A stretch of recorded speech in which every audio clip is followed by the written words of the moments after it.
Hello বন্ধুরা, good morning. তো সকালে উঠে ফ্রেশ হয়ে গিয়েছি। তো চলো দেখি বাড়ির সবাই কি করছে। তো ছাদে এসে দেখো বন্ধুরা, দাদু জ্বালানি কাটছে। এক সাইডে পাতা, এক সাইডে ডাঁটি রেখে নিচ্ছে আলাদা আলাদা করে। দেখো, তো রান্নাঘরে এসে দেখি মা সকালের খাবার বানাচ্ছে। দেখো বন্ধুরা, নিরামিষ। সেই দেখো নামিয়ে নিয়েছে।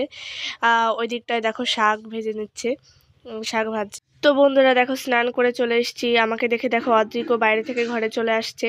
তো রান্নাঘরে গিয়ে মেমি বলল যে পকোড়া বানাবে। তো বিনস গাজর কেটে নিয়ে এখন মেখে নিয়েছে। মেখে নেওয়ার পরে কড়াইতে একটু তেল দিল। তেল দেওয়ার পরে এক এক করে দেখো দিয়ে দেবে তেলের মধ্যে। তো কি বলো তো বন্ধুরা, বাড়িতে সবজি যেটাই থাকুক না কেন, যদি এভাবে কেটে এভাবে পকোড়া বানানো হয় তো খেতে বেশ ভালোই লাগে ভাতের সাথে।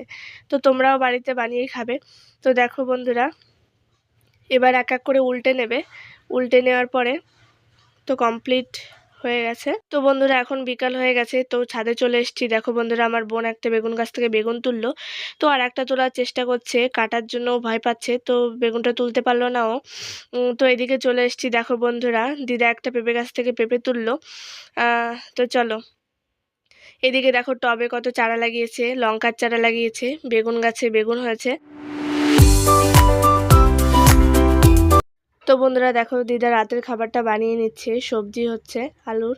দেখো রুটি, এদিকে রুটি হবে। দিদা রুটি বেলছে দেখো।